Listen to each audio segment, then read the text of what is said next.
right, we got people starting to come in. Welcome, everybody. Welcome.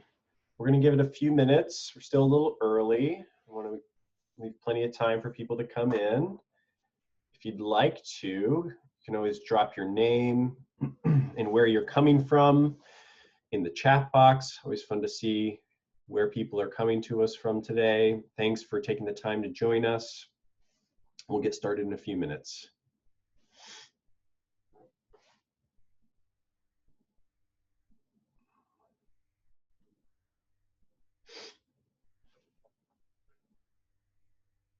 And if we're coming from specific schools, you could type your school in there too. Always fun to see that. So we've got some New Jersey folks. New York City Department of Education, welcome. Long Island, Queens, awesome. South Brunswick schools. Staten Island, welcome. Michigan, nice. The Bronx. Woodside, New York. Plainfield High School Teen Parenting Program. Del Barton. This is great. Got people coming from all over. East Windsor. South Orange. Nice. Welcome, everybody.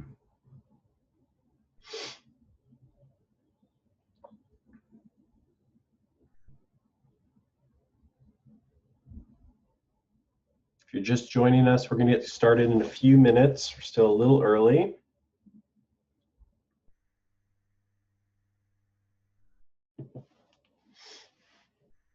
Just going to give it a couple more minutes before we get started.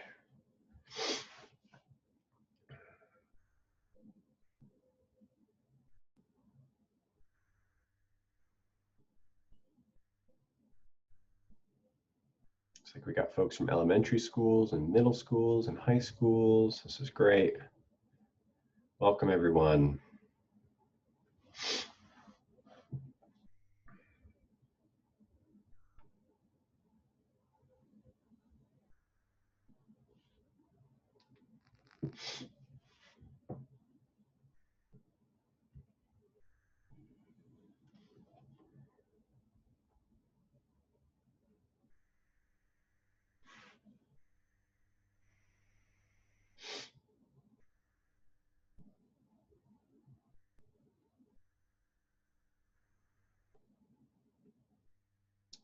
Just joined us, welcome. We're going to get started in a couple minutes. We let people in here. If you want to drop your name and where you're coming from, school or location into the chat. It's always fun to see where people are coming from.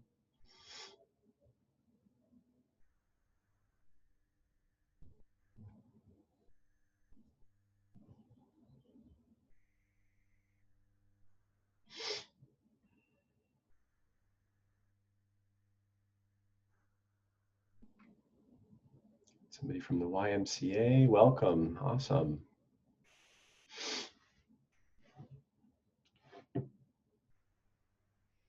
Just give it one more minute. Still got some people coming in. This is great, we've got a nice big group today.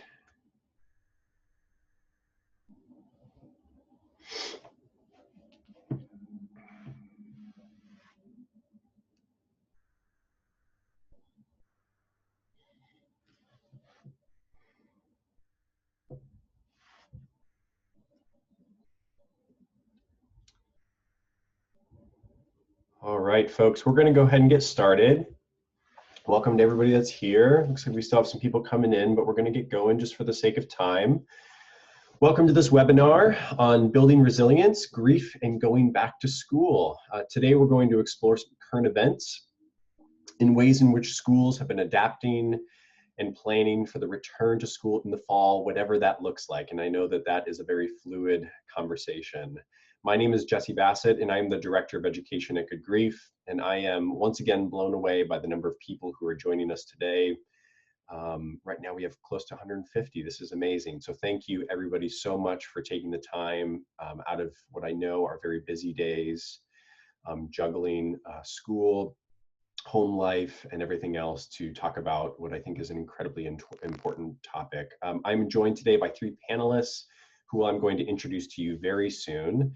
But first, I'm going to set up just a little bit of context for our discussion and then turn it over to each of them to share some thoughts on our topic for today. For those of you who are new to us, I'm coming from an organization called Good Grief, and our mission is to build resilience in children, strengthen families, and empower communities to grow from loss and adversity. We've been around since 2004, and historically, the work that we've been doing most is working with grieving children and families after the death of a parent, sibling, or child in their life. And in recent years, the organization has been continuing to expand its work in the community, and particularly in places like schools. And today, this program and webinar comes through our Good Grief Schools initiative, which includes training for people to run grief support groups out of classrooms, a resilience, SEL curriculum, professional development, and parent education. As always, if you are interested in learning more about the organization or our work, I just typed it into the chat. You can visit our website. You can see it there, good-grief.org. All right, so I just want to name some of our kind of learning goals for today. We're going to discuss the impact of our current context and the ensuing loss and adversity that many are facing, many adults and our students for sure. We're going to hear from educators on how they are processing current events, adapting to provide support to their students, and making plans for the transition back to school with recent experiences of loss in mind. And then we're going to discuss aspects of supporting grief and loss within the school context, and we're going to leave some time for Q&A at the end. And again, I'm just going to do a little bit of setup here at the front end before I hand it over to our panelists. So at this time, we find ourselves at a uniquely challenging moment. And when we first planned this webinar, sorry, I clicked forward there. When we first planned this webinar, a good month or more ago, we were originally going to only talk about COVID-19. But as all of you know, there are some other recent events that have been taking place that have made this a particularly challenging time. So we are in isolation from one another. There are a lot of unanswered questions about the future. What is the future going to hold? So a time of uncertainty. It's also been a time of disappointment. Jobs have been lost. Students who have been working for years are experiencing an anticlimactic end to high school, college, graduate school, and other things. And people are juggling work and homeschooling. I know everybody on here has been experiencing that. It has also been a time of profound loss. People have been getting sick. Many, many people have been dying. And we are all more keenly aware of the fragility of life. And we're all having to make significant adjustments to this new reality that we find ourselves in. And as I mentioned, we had planned for this webinar to be just on COVID, but honestly, it would be irresponsible, tone deaf, and completely insensitive of me not to include in this conversation the recent events that have been taking place in the last couple of weeks. And I left this slide blank, a time of ... because honestly, I'm not going to pretend like I can encapsulate the historical trauma and injustice that is boiling over into a single word. I'm not sure that there is just one word that can encapsulate this experience that many in our community are facing. Injustice, oppression, racism, dehumanization are all some of the words that come to mind, but I don't think that there is just one.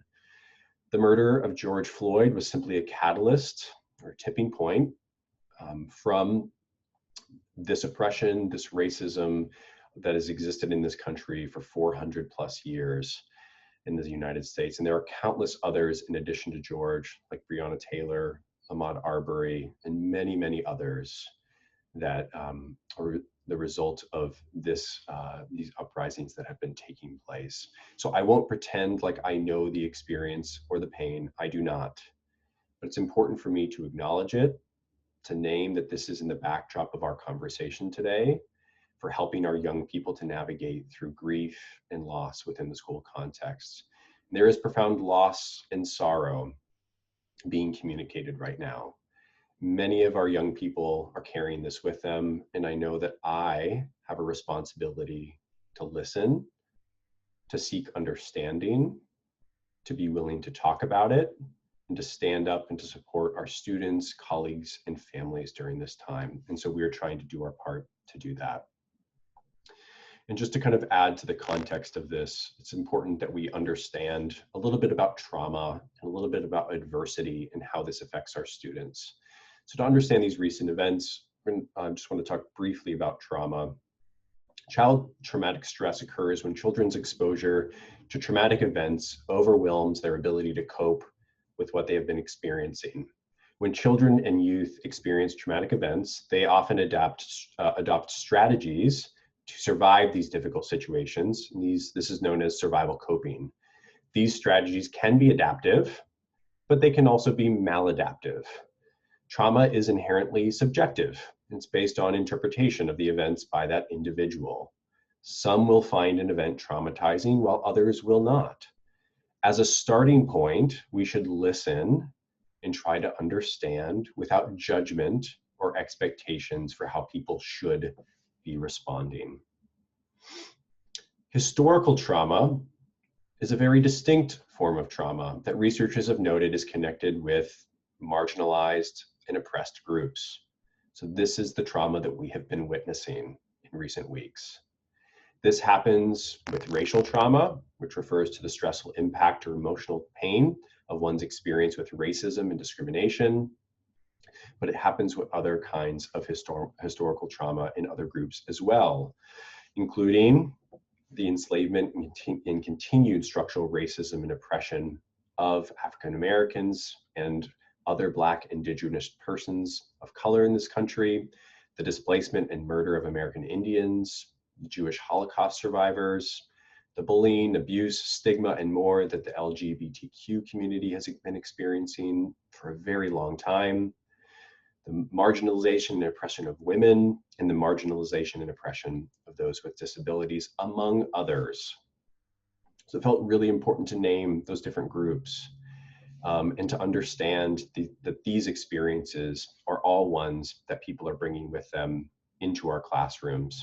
And beyond these, there's a broader landscape of adversity that many of our students bring to the classrooms as well. Things like families who have experienced addiction or abuse, loss of home and moving, physical and mental health diagnoses, incarceration, poverty, neglect, family separation, and as I have already mentioned, racism and oppression.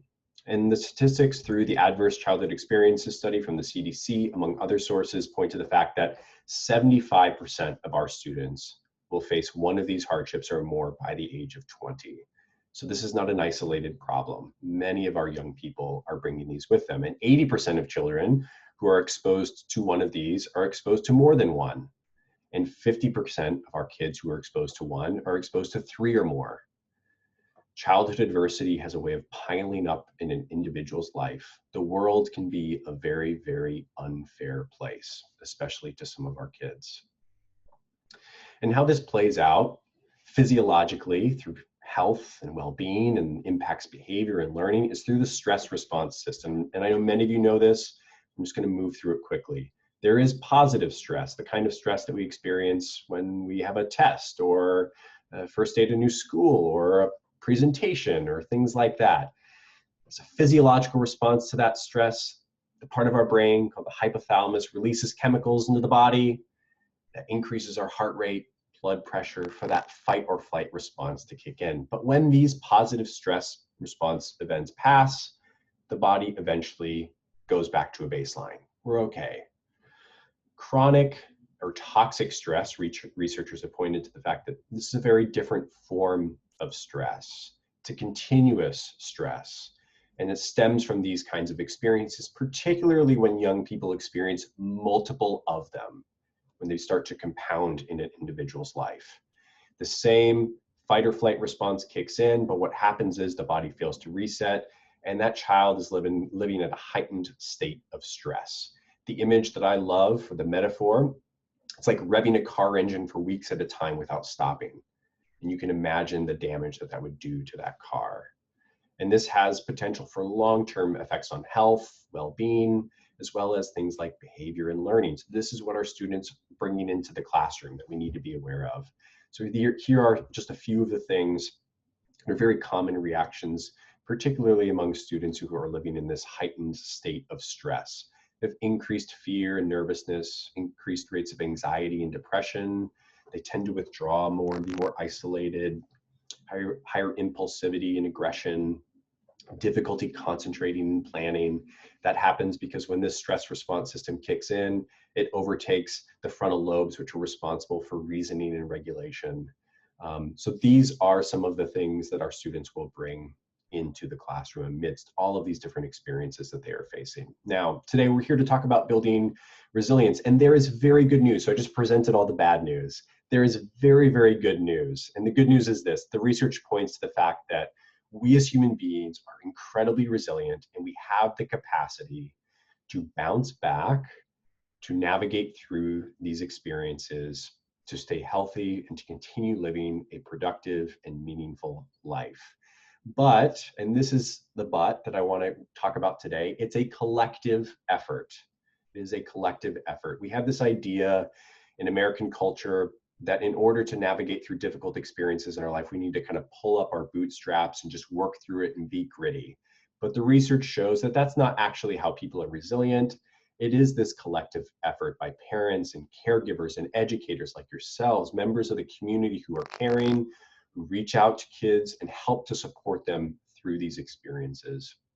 So today is about a conversation that we all have this collective responsibility, and at Good Grief, we want to do our part to be in this conversation with schools and other community agencies to contribute to solutions. We don't have all the answers. I'm not pretending like we do to these really complex challenges that we're facing, but I also know that we can't be silent. And so with that, I'm going to introduce our panelists for today.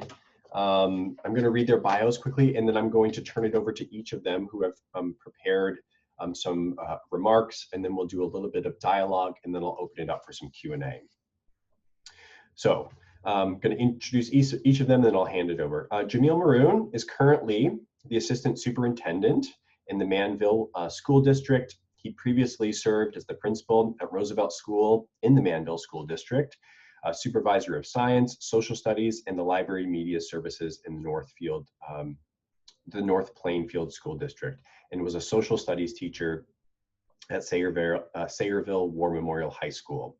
In 2018, he was elected as an ASCD Emerging Leader. He is the former president of the Somerset County K-8 Principals Roundtable Association, served on the board of directors of the New Jersey Social Studies Supervisors Association, and was an organizer of the Somerset County Social Studies Supervisor Roundtable and the Somerset County Science of Supervisor Roundtable. He helped organize Insight Manville, Ed Camp Central New Jersey, and the Admin Camp, and the History Nerd Night, a PD workshop for history nerds focused on specific themes and time periods. That sounds like a lot of fun. While principal at Roosevelt School, his team discovered a need for counseling services for students who suffered a significant loss in their lives. The school partnered with Good Grief and began to offer counseling services, training for staff members, and weekly lessons for all the students in the school.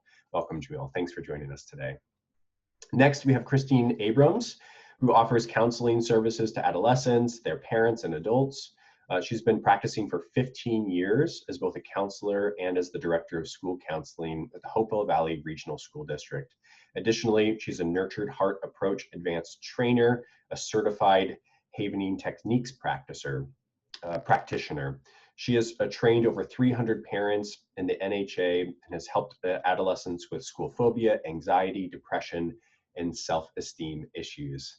Welcome to Christine. And last but not least, Beth Schultz is a Master Performing Arts teacher with North Star Academy, Uncommon Schools in Newark, New Jersey. During her 10 years with North Star Academy, she's been on founding teams for 2 elementary schools, coached teachers as an instructional leader, and written performing arts curriculum. During her 30 years as a teacher, Beth has taught performance and communication skills at every educational level, kindergarten through graduate studies. She began her career as a performing artist, was director of casting for ABC Television, and a faculty member of Mason Gross School of the Arts at Rutgers University. She's a graduate from Catholic University of America with a degree in theater arts. She is certified by the Royal Academy of Dance and the Yoga Alliance. Welcome, Beth. And thank you again to all of you for joining me today. So with that, I'm going to hand it over to Jamil, who's going to start our conversation from our panelists. Good afternoon, everyone. Jesse, in hearing what you were saying, one of the common refrains in schools, and in public is, kids really need to strap up their boots and get to work. And I think one of the things that we often forget is that nobody was born with boots on their feet and knowing how to tie their shoes to be able to strap them up. And, when we think of the purpose of schools and we think of, the role that schools play in the lives of our students, they serve a greater purpose. Students are part of our community and we're part of their lives, and the impacts and the effects our decisions make have long-term lasting effects on their outcomes, ultimately. So in the Manville school districts, like every other school district around, we've struggled with the transition from being a traditional school where kids came in every morning, sat with their friends, joked with their friends, laughed with their friends, to this new model that occurred rather quickly on March 17th. Manville Schools is located in central New Jersey. We have about 1,500 students. And, our students' experience during the COVID closure is probably different than some of the students' experiences in other communities. That's not to minimize anybody's impact. I'm sure there have been some other communities that have been devastated, particularly in North Jersey, Bergen County, in New York City, more severely than ours. But we have a very diverse background. We have a lot of families that live in multi-unit homes. We have lots of poverty in our community. And for our students, we anecdotally say about a third of our families were laid off. About a third of our families were essential workers who continued to work. And then a third of our families came home and were able to work from home. And that varies in other communities where 70 or 80 or 90% of the adults in the household were able to come home and support their students in the school closure model. So on March 17th, we had to institute our flexible instruction days. For us, flexible instruction days were an opportunity to offer students online learning. But the challenges that we faced with our flexible instruction days went back to what was happening in the students' homes. For many of our students and our families, our students were the ones who were left at home to watch their younger siblings as their parents went to work. Or our students were dealing with single parent households, or they were dealing with households with addiction or other traumatic events occurring in their lives that made it difficult for us to say to our staff and our students that a flexible instruction day is you have to be available at X time throughout the day. So we try to make it as open and as free as possible so that it could meet the needs of our students in our community. But when we started to kind of do our flexible instruction days, and for as hard as our teachers worked and as much as they tried, what we ultimately lost is we lost those personal connections and those personal interactions. School was a safe place for our students. School was a place where our students were with one another, and now all of a sudden they no longer were in that safe place. And we transitioned, like everyone else, to our Zooms and our Meets and our published assignments. And when we went into this, everybody thought it was going to be only 2 weeks. We walked into this, actually, I want to stand corrected. I told my team on March 13th that we weren't coming back this school year, but we all went into it thinking 2 or 3 weeks and we'll be back to school. So one of the things that we began to do is to start thinking about what needs students had. And Jesse, we can go to the next slide. The needs that we started talking about first and foremost were those Maslow's needs. And we're not unique. I mean, when we talk to our colleagues throughout Somerset County and our colleagues throughout the state, everybody began focusing on Maslow's needs. The state focused on Maslow's needs first. The first thing we began to think about was, how do we feed our students? Over half of our students are free and reduced lunch students. So we needed to come up with a quick plan to make sure that our students were being fed and being fed daily. As a district, we're proud to say that we provide meals to over 400 students for 5 days a week, every day. Well, actually, we do it once a week in school. In addition to that, we began to say, well, what students have devices? What students have access? Do they have access in issues to the internet? And we ended up having to provide, we weren't a one-to-one district. We were a district that was chronically underfunded by the state of New Jersey. And we quickly transitioned to being as close to a one-to-one as we could. So any student that needed a device was provided a device. And our leadership team really spent the first 2 weeks driving around town and giving laptops and Chromebooks to students who needed them. So we're proud to say that we were able to provide over 400 computers and Wi-Fi access to our students. And the other thing is we had to take into account all of the challenges that students were facing, from unemployed parents to parents who are still working, to family members who lost loved ones, to family members who had sick loved ones, whether it was from COVID or anything else. We had to think about how do we meet those needs. So those were some of our challenges when it came to meeting Maslow's needs. The next slide. As far as our stresses, we began to question those challenges as well. For our students, I'll come to our students last, but for our staff, we had a lot of staff members who have younger children or older children, or were managing their children's schedules. We had staff members who were by themselves, living all alone, and that's a challenge in itself in a quarantine era where you go from having daily interaction with a lot of people to being by yourself. We had capacity issues as far as how much do staff members know about digital learning, and how do we close those gaps in digital learning. For our parents, one of the most telling moments for me when we were delivering devices, I stopped at a 4th grade mom's house to give her 3 Chromebooks, and she was in tears. And I asked her what was wrong. She said, "How do you expect me to do 4th grade math? I don't know 4th grade math." And that was one of many situations. A mom who was a restaurant worker who has a son who is severely disabled, who was telling us, I got rent for 2 weeks, but I don't know what I'm doing after 2 weeks from now. Those were all the stresses that our parents were dealing with and the challenges that they were facing. And not to count that they're working, if they were working from home, they're working from home, or now they're unemployed. And then the last part was the stresses that our students were dealing with, the anxieties and the fears that were created from schools being shut down. So for us, our focus became one of those things of, we want to pay attention to our social emotional needs for our students. Maslow was first. Let's make sure everybody's fed and has everything that they need to be safe. And then the second is, let's make sure that their health and wellness is going to be successful. And then we began to focus on the academics and saying, all right, now that all of this is stable, let's think about how do we drive instruction and how do we continue to support our students. But we know that, particularly for younger students, if there isn't an adult at home helping them or teaching them, it becomes a challenge for our students. And for a lot of our students who are not English speakers, teaching teaching a student how to read in a household with a non-English speaker is very, very hard. So our teachers have worked incredibly, incredibly hard to try to provide meaningful, engaging, and fun lessons for our students to help them manage their stress. Next slide, Jesse.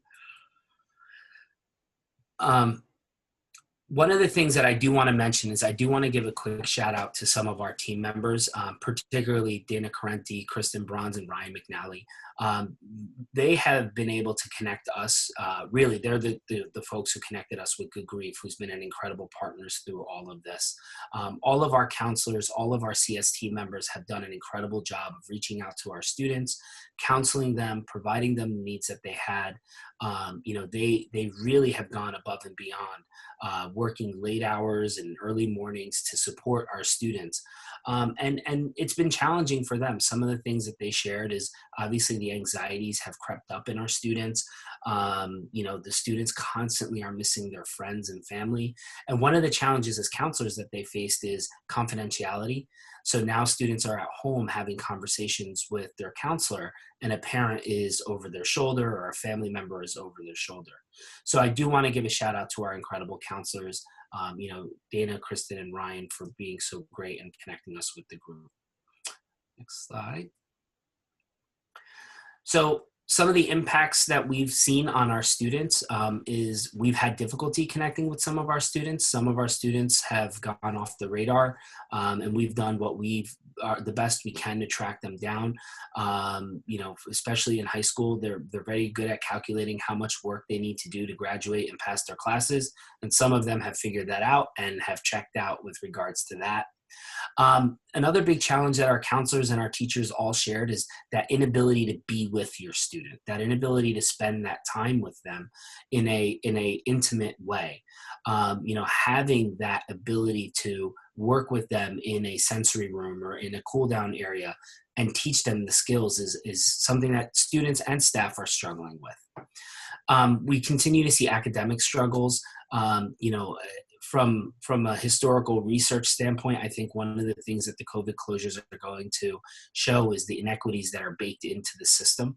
The system has inequities baked into it. And really, if you want to figure out how good students are going to do on high stakes standardized assessments, all you have to do is figure out what community they live in, and you can see the correlation and with students and their results. And this is going to be one of those things that, poorer communities, impoverished communities are going to have a lot more work to do to catch students back up to the race, whereas more affluent communities are not going to have, in my opinion, as much to do. Another challenge and impact is the fear of the illness. I mean, we are preparing for school phobia, and we're preparing for kids to be concerned about their health and well-being when they return. And a lot of I shouldn't say a lot, but a couple of our students have suffered loss during the COVID closure, loss of loved ones to COVID. And those are things that have had a massive impact on our students. Next slide. I think that was it.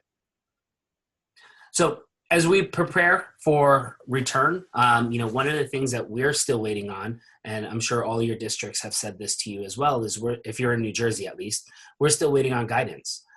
School is 2 weeks from ending and 10 weeks from restarting, and the state of New Jersey hasn't really given us guidance on how to prepare and how to plan.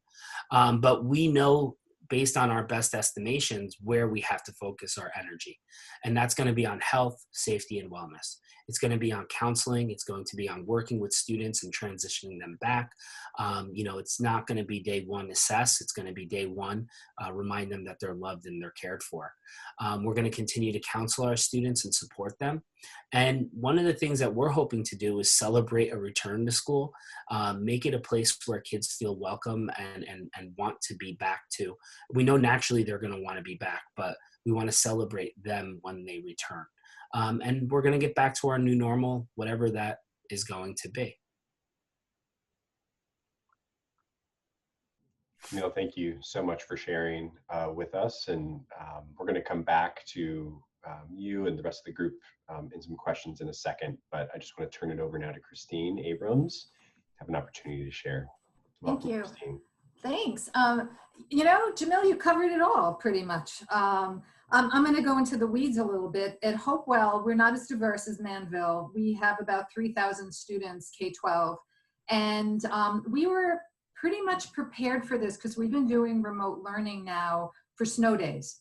Unlike other districts in New Jersey, we go 182 days instead of 180.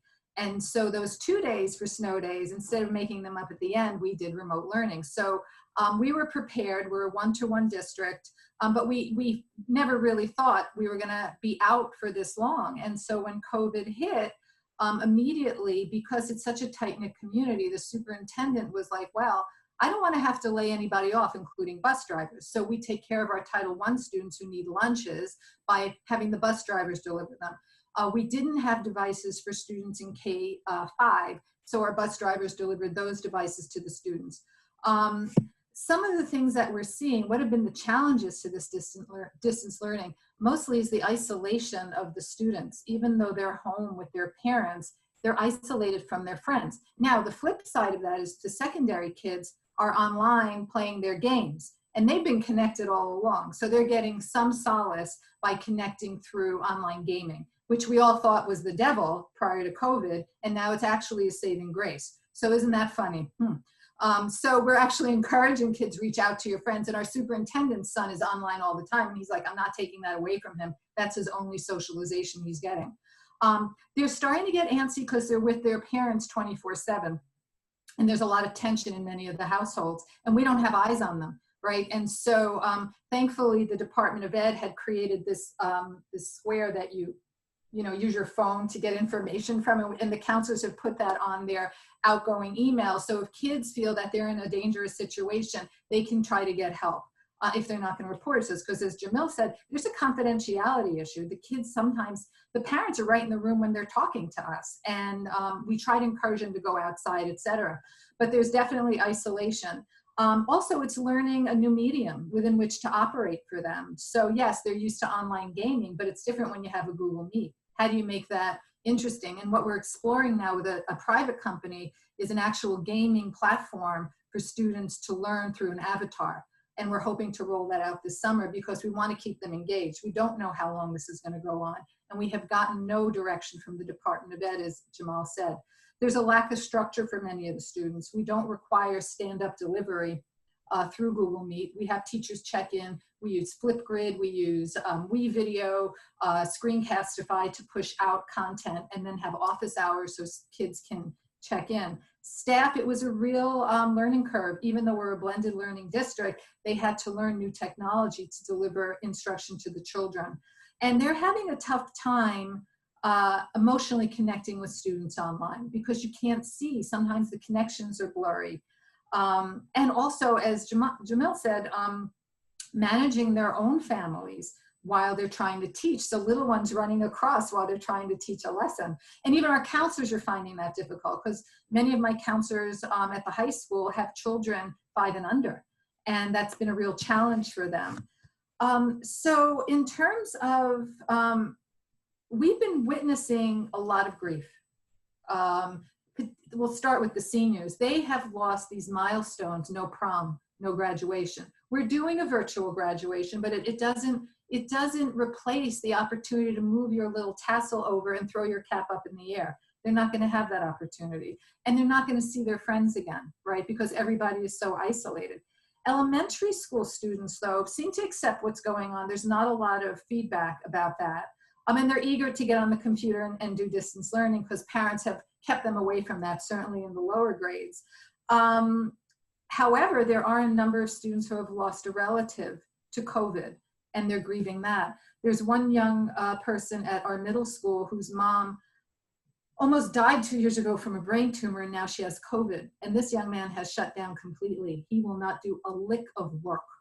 So we were very creative in our approach, and we said, okay, Mom, let's collaborate on a curriculum that you can help him with, because she really wants to help him. And she said this has been a silver lining for her because she's able to work with him, and they have grown so close. And he's just feeling good about it, you know. On the other hand, there are kids who have been school phobic, school refusal. Those kids are doing gangbusters. They love being home. They love doing their online learning. School's a huge trigger for them. You know, again, there's always another side of the coin, and there are kids who just thrive in school and they're not doing well. And fourth quarter has been a bear for all these kids, shutting down, not wanting to work. And so we've had to really be creative with our grading policies. And also, it really depends what we've learned. It depends on how the parents are managing COVID in the household. So if they're highly anxious, the children pick that up and are highly anxious. If the parents are like, hey, not much we can do about it, let's just be a family, have lunch together and make the best of it, the kids are adjusting much more positively. And you know, and we've learned that over the years. I mean, when I'm counseling kids and they're anxious, I said, who in your household's anxious? Mom. Aha, got it. So they're little lightning rods for what's going on around them, and sometimes can't separate their own true feelings from what their parents are feeling, because those are the role models. Let's see, what else? Transitioning back, that's a tough one, right? So the superintendents of Mercer County have decided collectively to come up with a plan in the absence of everything else. And so in our district, we have a committee, 7 committees to figure out the various transition plans to bring kids back. And the biggest concern is really safety for staff and students. So if we continue with remote learning, fine and well, we're going to change the structure of our schedule so that there's more teacher interaction, more teacher live Google Meets with the kids. Now we're sort of having check-ins. But if we go back, the biggest question is, how do we keep them safe? What do we do with our immune compromised teachers? What do we do with immune compromised students? What do we do when parents say, I'm not sending my kid, it's not safe? Do we say you have to withdraw? No, they're still, they still need to have a free and appropriate education. So we're struggling with that. How do we wipe down gym equipment if they're playing basketball? Who does that? We can't feed them lunch because they're not allowed to sit next to each other or take their masks off. And that's the other thing. Who gives them masks? Do we mandate masks? If they don't come with a mask, do we give them a mask? And I think one of the superintendents did the math on the masks, and it would be like 3 billion masks we would need. So, to be able to supply that. So it's, and then who takes their temperature, right? So one school of thought is have parents take temperatures before the kids come back. And then can we guarantee that? So that's the biggest concern, is the health and wellness. And then the social emotional aspect of that. What do we do? I mean, if kids are traumatized by this, and as Jesse said, I love the point you made, Jesse, trauma is a personal experience. What traumatizes me may not traumatize you. So how do we vet through that? Remotely, it's hard, because my counselors are reporting that some kids are traumatized, but they can't see. They don't see the tears because of the virtual environment until the kid starts blowing his or her nose and, weeping. Face to face, we would do what we always do. Meet with them, get them support if they needed support, work with the parents to create a safe space for them. And then again, if we come back in this COVID environment, our offices are small. So how do we counsel a student that's literally sitting 3 feet away from us? Where do we do? Do we do it outside? That's certainly an option. You can't do it in the middle of February if this keeps going on. So, I mean, we're really struggling with all this, but we see, health, wellness, and social emotional health to be the biggest issues. And what we want to do is, create normalcy for them when they come back, certainly in the counseling department, have options for them to come down and see us. And making sure that parents are okay. And, I've been running single parent groups because they don't feel supported. They often, they're out there. And for the elementary school parents, like, what do? I have to go to the supermarket. Do I leave my 3-year-old alone? What goes on here? So we talk about that in these groups that I've been running, and just giving parents support as much as we can. What we want to do, and I think this goes across the board to help reduce anxiety and depression from this or any other thing, is to give students more control. Because when you think about what a student's life is like, they are told they have to have this teacher. They are told they must sit next to this child. They are told they have to eat at a certain time, that they have to raise their hand to go to the bathroom. And I ask you all, would you put up with that for 2 seconds in your place of business? No, you wouldn't. And so kids don't have any agency. And they certainly don't have agency in this environment. So if the more agency we can give them to feel in control, even if they really don't have control, but they perceive they have control, the better off every kid is going to be. They'll build their resilience that way. And we have to stop trying to catch them midair. They need to fall sometimes. And so we have to learn to do that for them. And I think that's the hardest challenge for parents and educators, because we're nice people. It doesn't mean we don't have to be nice. It just means we've got to help them build that muscle like we would build any other muscle. So that's my diatribe.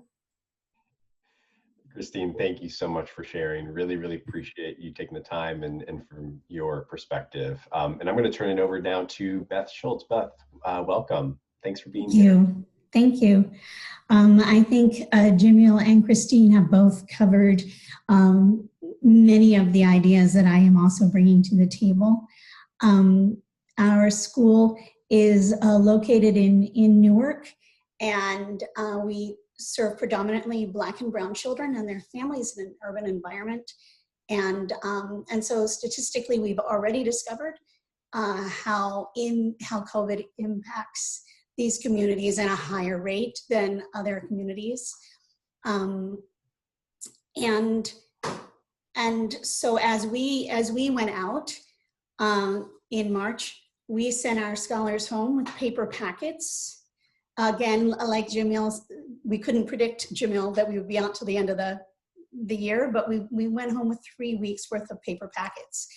And then immediately began to figure out how to pivot with a community of families that had a big array of resources to accessibility.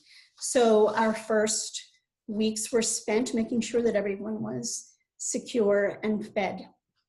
And then beginning to assess how much access each family had. We have an array of devices. We are not a school system that can be on a one-to-one ratio with devices. And so we began to distribute what we did have to those families who would have multiple children on one device. And then we began to have to build platforms that could be free educational platforms accessed from this array of devices. So we have children on phones. Maybe it's the only phone that family has. We have children on tablets, on laptops. And so as we were assessing that, and our ops team was doing a lot of that, our teachers got to work on keeping those routines established with our children, with multiple phone calls per week, checking in, and always starting, I think, those phone calls with the hi, how are you, and how is your family, before we went to learning. And that gave us a lot of information. And so we were immediately able to begin to refer families who had specific needs to the various departments within our schools, so that our social work team could step in, our school leaders could step in, our instructional leaders could step in. We are a community of gatherers. Every day in our schools, we start with a school-wide community meeting. Once a week at least, we break into smaller grade level, we call them community circles, where we practice academic challenge, we discuss current events. We have a very rich arts program. And so we have 6 performances per year, per grade. So our communities are used to gathering. Our families are very responsive and very involved in their children's education. And this lack of access created this feeling of isolation. And yet I also feel like within our schools, our children have an indelible imprint of community, an indelible imprint of gathering, because we practice it every day. And so that has been a key to our resilience. When you look at national statistics for urban areas at this time, we see a huge decrease in attendance. Our schools have maintained a 90% attendance rate. For that 10% that is not, that may have missed a day, we immediately follow up and help to both figure out why they are missing and how we can support their learning. So that's the educational pivot that we were challenged with. And then, of course, the recent events. The recent events in our nation hit our Black and Brown community very strongly. And so even before we think of going back to school, our schools have had to gather and respond and to these recent events. So as soon as we began to hear the news of Breonna Taylor and Ahmaud Arbery, our school leaders reached out via videos and emails and texts to our families, to our students, to our staff. Monday, we took a mental health day for our entire Uncommon school system. And we have opened this week optional safe spaces that our families, our students, and our staff can meet to discuss what is going on and the impact. We're kind of caught between 2 diseases now. We have a brand new disease that is impacting our area and our families, and we have a 400-year-old disease. And even as we were watching these protests, we are planning and worrying, are these protests making our families more vulnerable to the spread of COVID? So we have some very urgent responding going on right now in our schools. And then we are planning, what does it look like when we come back to school? And to second Christine and Jamil, the first is physical safety. And the second then is emotional safety. And the third is our ability to remain remote flexible and to norm our remote flexibility for our scholars so that there's not the jolt anymore. We're going to norm ahead of time that we can anticipate and expect to be remote flexible. But then I think also we are planning in our various plan A, plan B, plan C, not knowing what it's going to look like. How do we begin to collectively gather again? How do we address and process what has been going on within our community? And what is it going to look like? What is it going to look like if we go back to school and our children are in masks, and how do we norm that? How can we, do you give a child a marker and allow them to decorate their mask every morning? And how do we begin to norm that the precautions you're going to see in our schools in social distancing are actually actions we are taking out of caring, out of respect, out of responsibility for each other? And I think emotionally, in creating emotional safety, how do we collectively begin to share our stories?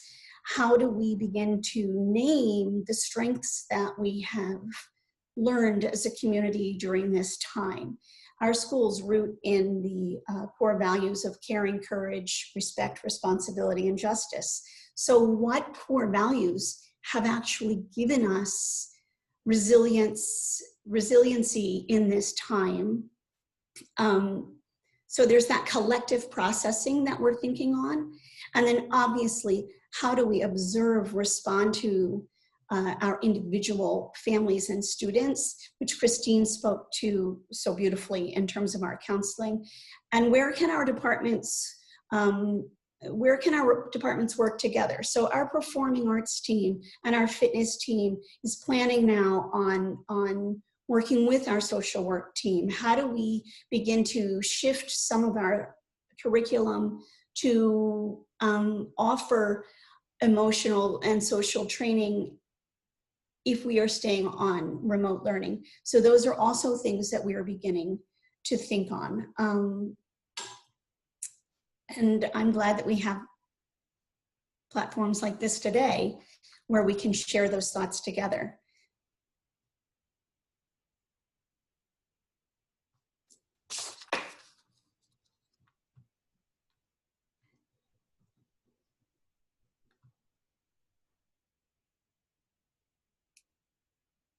Hey, Jesse, you have to unmute.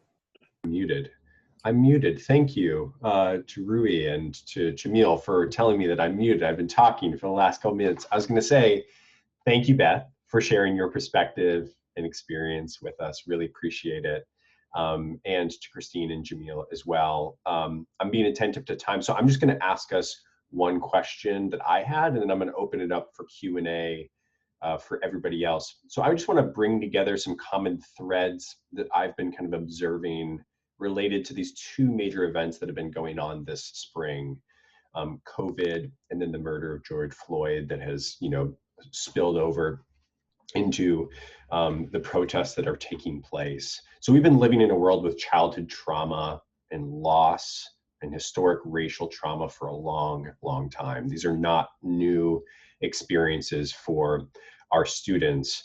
And one of the things that I've been thinking about is this idea that comes from the research in resilience and trauma, which says that while these experiences can be incredibly painful, they are also opportunities for positive adaptation and growth. And that happens at an individual level, but I also believe it can happen at a societal and community-based level as well. So I think my question is, where do we go from here? How do each of you in the seats that you sit in see these two major events that have happened this spring, not as an obstacle, but as opportunities going forward to build resiliency and to engage our students in meaningful ways? You guys have any thoughts on that?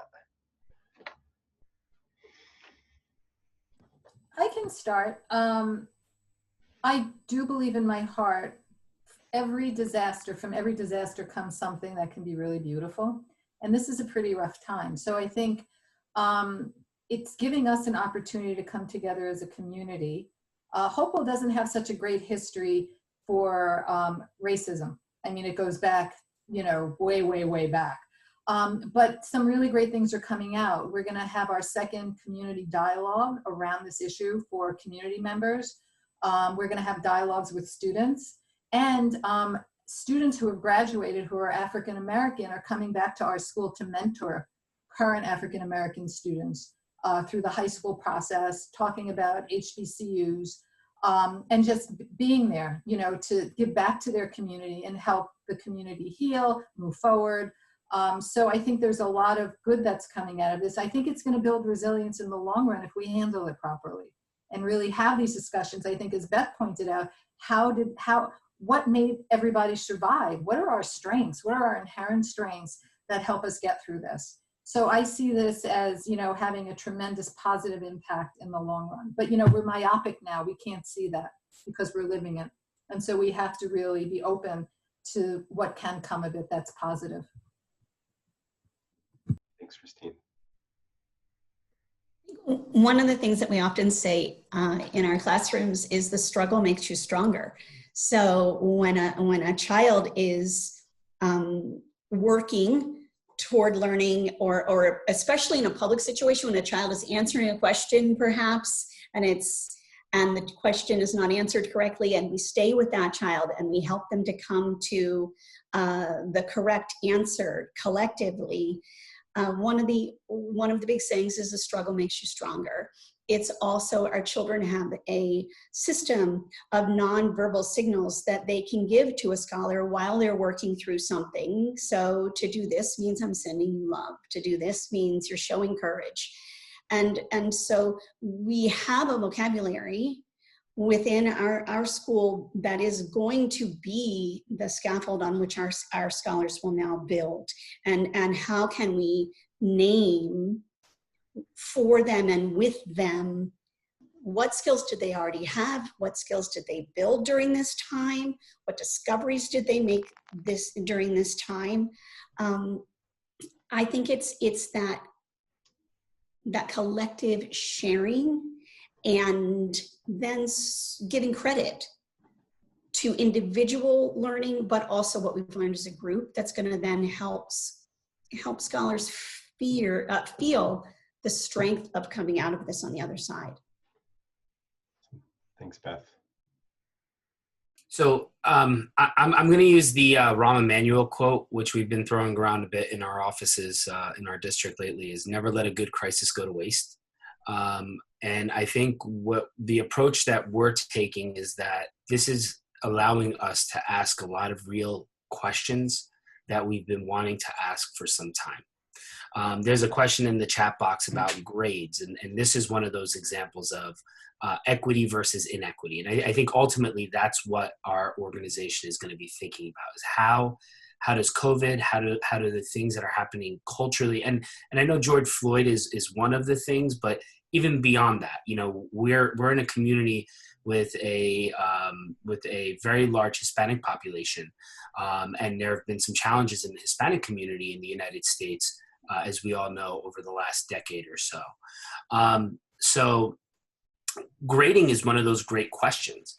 If you're living in a community where you are the perfect average community of affluence in the state of New Jersey, and you have two parents at home, and you have people who are checking your homework and all that stuff, a traditional grading system makes sense, or could make sense. I don't want to say it makes sense because I'm sure there are flaws in that argument. But if you're in a community where there aren't those supports there where you're working a little bit harder. Maintaining a traditional grading system during this time only supports those kids whose boots have been strapped for them. So for us, we had to ask that question about grades. And this was a hard conversation with some of our teachers about how aren't we punishing kids who aren't doing work.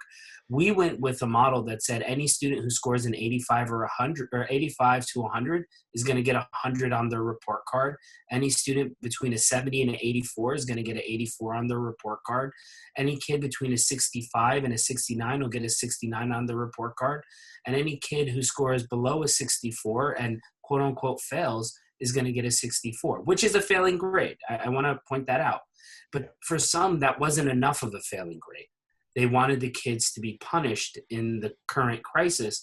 And we kept going back to, but those kids may not have those supports that we could give them if they were with us. So how do we punish them even more for things that they can't control? A fifth grader who's home by themselves with no family members because mom is working or some scenario like that, and they're watching their younger sibling and they're not doing their work. I have a kindergartner who, if I gave him the choice of playing on a YouTube device all day or doing his schoolwork, he'd be playing YouTube all day. So it's because my wife and I are there to push him to do his work that the kindergartner is doing his work. So those are the types of questions that we're asking ourselves about equity, and how do we balance the inequitable practices that exist in our systems, and whether it's COVID or the current social crises that are happening. Those are the questions that we're asking right now as an organization. Great, thank you, Jamil. Some great ideas. Thank you to the three of you. Questioning inequitable systems, including things like grading, viewing these things not as things that are necessarily devastating to our community, but as opportunities for growth and change, building up shared vocabulary and skills together, understanding that the struggle makes us stronger, adopting that mindset. I love that. Gathering and discussing, mentorship, dialogue, I think all really important things to pay attention to. We only have about a minute or two more, but if my panelists are okay with it, we'll take just a few more minutes and allow some questions. And if people want to stay on, we'll do that. So if you want to throw out some questions, everybody who's out there, I know we still have quite a few folks, you can put them into the Q&A button there, and I'll try to get as many questions as I can. I've seen some coming through on the chat, and I'll see if I can find them, but the chat gets kind of bogged down with other comments in there as well.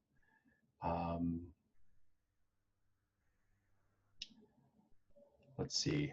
There's a question about what do you do, and I guess this is a question that kind of goes to what you were saying, Jamil. What do you do to work with negative staff that instead of being a positive model for students,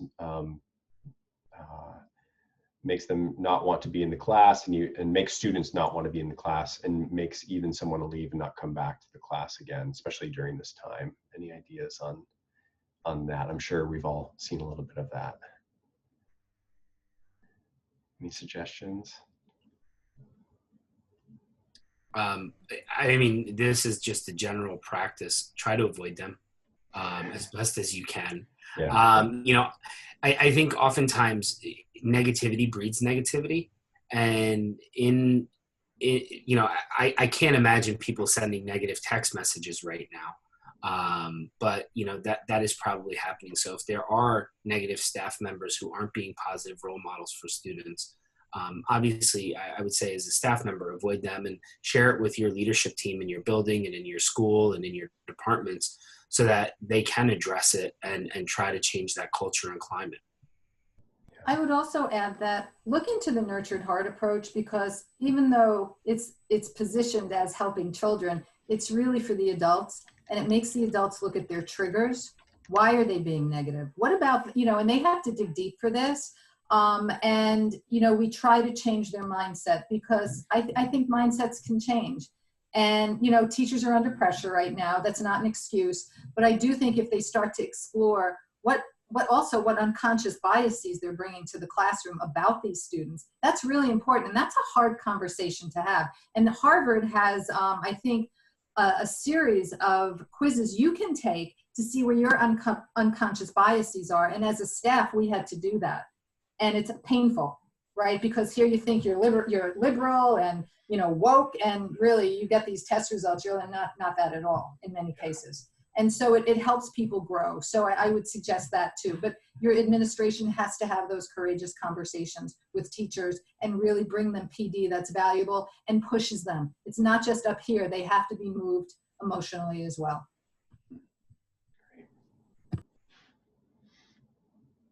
All right, we have a couple more questions. I think I see some threads here. So there's a question about how do we even suggestions for starting some of these. It says how to start that conversation. I'm guessing the question is about how do we even start having some of these difficult conversations about the things that have been happening this spring. What does that look like, particularly in the school setting? And I think most people might want to hear too, how are you thinking about it if we continue to live in this virtual space? How do we have some of those conversations? What do we think?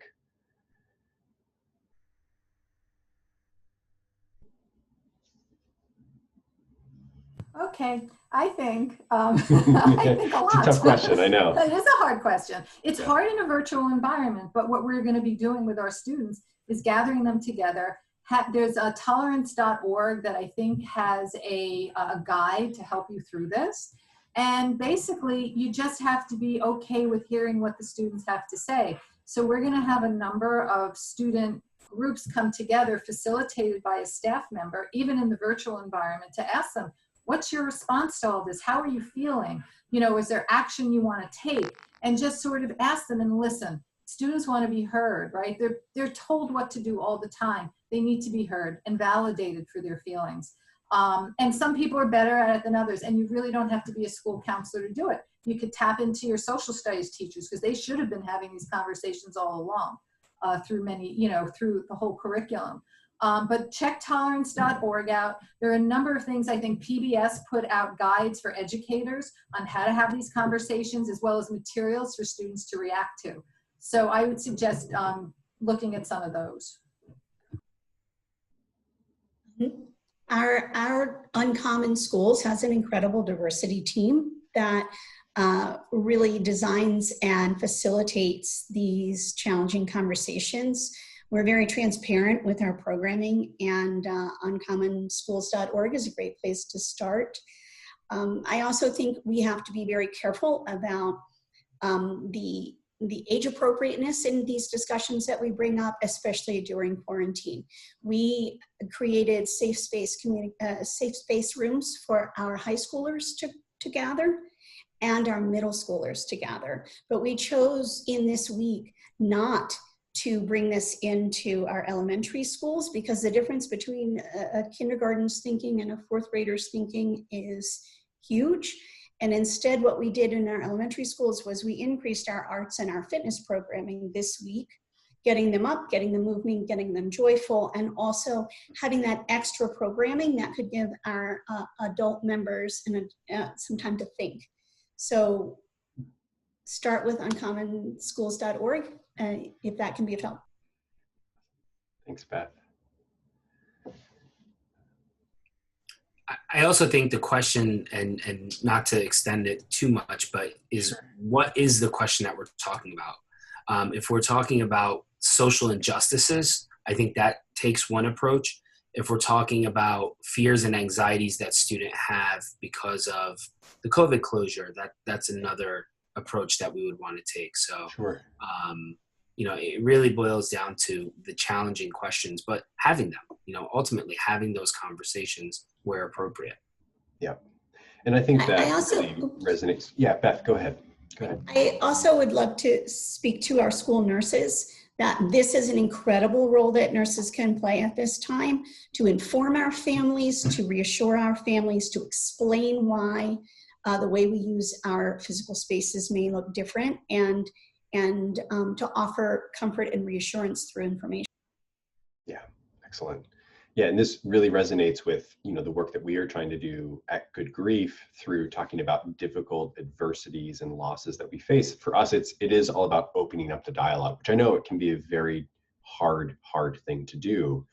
But again, I think it goes back to this idea of resilience as a collective effort, and we have a responsibility to be willing to be open and engage our young people around these difficult topics, which will require some education, will require some effort on our part, but I think ultimately will be beneficial to our classrooms. So I know we are over time, so I'm going to go ahead and close our time. I know there are some other questions that are coming up, but as always, thank you to everybody for joining us. I really, really appreciate you taking the time. I'm going to post a couple of things in the chat, some websites. There's some great resources on grief and loss that you can check out on our website. Some great resources that our panelists have mentioned today to please check out. We have another webinar coming up next week. We're going to talk about how grief evolves and holding on to hope. I've got a couple participants from Good Grief that are going to be sharing their own stories of how grief has evolved in their lives. So it should be a very good conversation. And as always, if you would take the time to fill out our survey, I would really, really appreciate it. We are going to continue to do more and more of these webinars. And in that survey, you can drop us some ideas on some webinars that we could discuss other topics in the future.